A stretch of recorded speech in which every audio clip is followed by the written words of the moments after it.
Today I'll be teaching you how to make a Japanese stab-bound book with French folds. First is your interior pages. Right here they need to be long strips, and you will fold them in half to create a French fold like this one right here. Next you need to make sure that you have some thick book board for the covers. These need to be 1/8 of an inch wider and 1/4 of an inch taller than your interior pages are folded to create an 1/8 of an inch margin on all sides except for the left over here. Then you will need your interior cover sheets right here, and it is important that these are 1/4 of an inch shorter and 1/4 of an inch thinner than your book board to create a 1/8 of an inch margin on all sides. Then your outside cover sheets. These need to be 1.5 inches taller and 1.5 inches wider than your book board to create an 3/4 of an inch margin on all sides.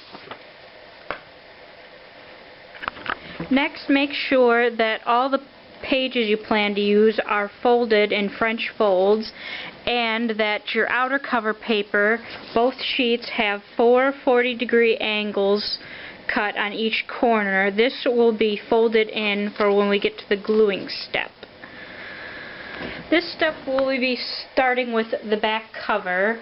Once you have PVA glue covering the entire piece of paper, we are going to lay the book board perfectly in the center. Then we are going to fold these flaps inward, starting with the top, then the bottom, the side,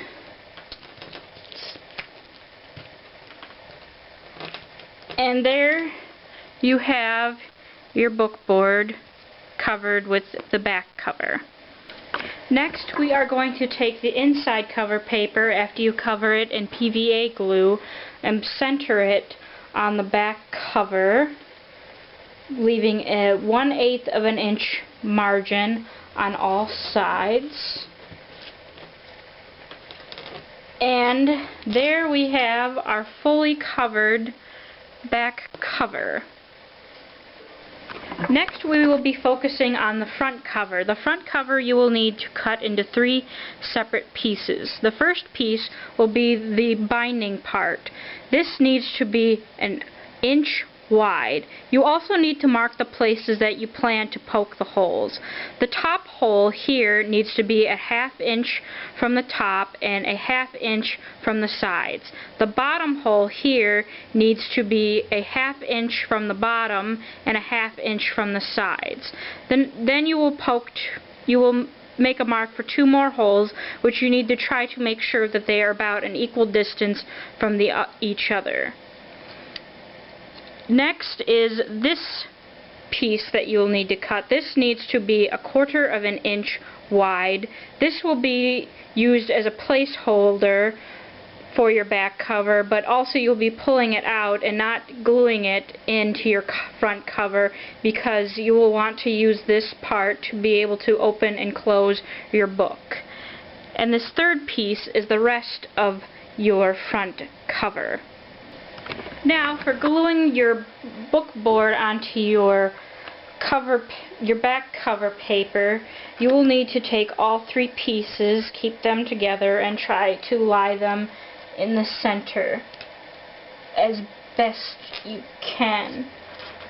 Then you are going to want to pull out your placeholder, which is only 1/4 of an inch wide.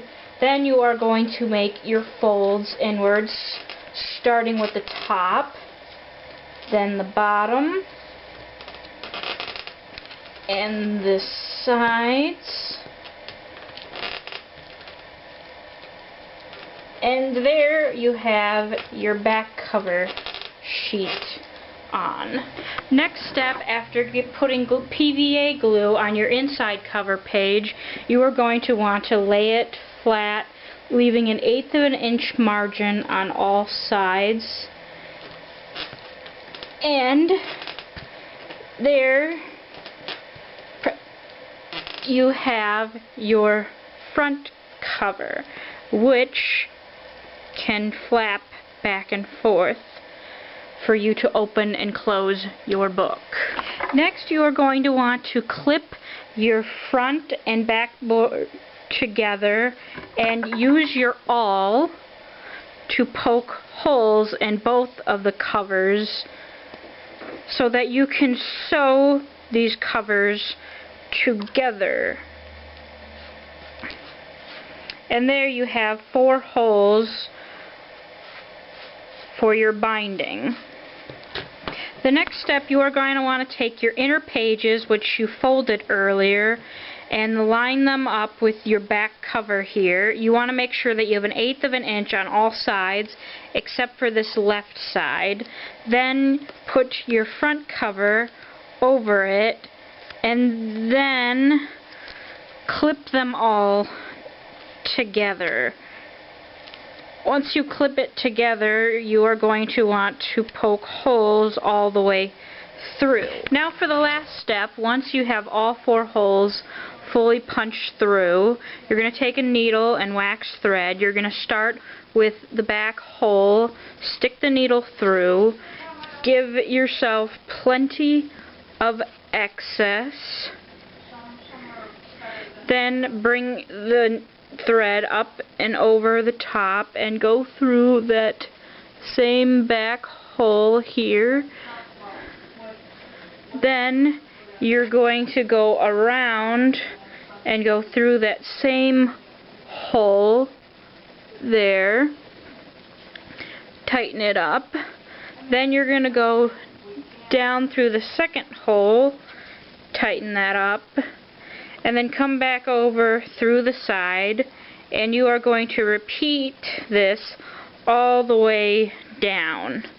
And now that we're at the bottom of the book, we're going to come back and fill and thread the places that are missing it.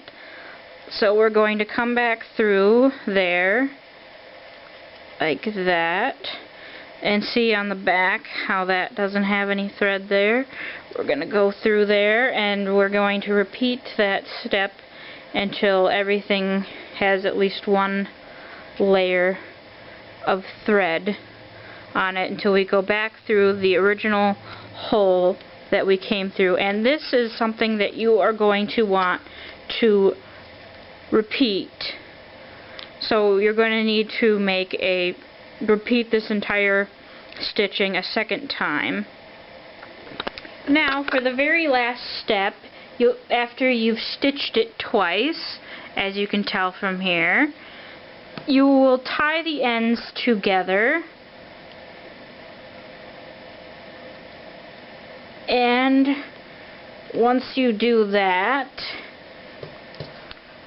you will put a dab of glue right there,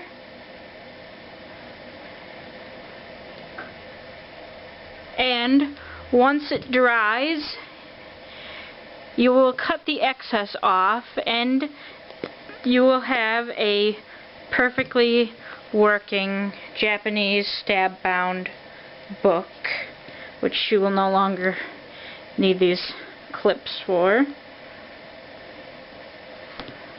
So, like I said, cut off the excess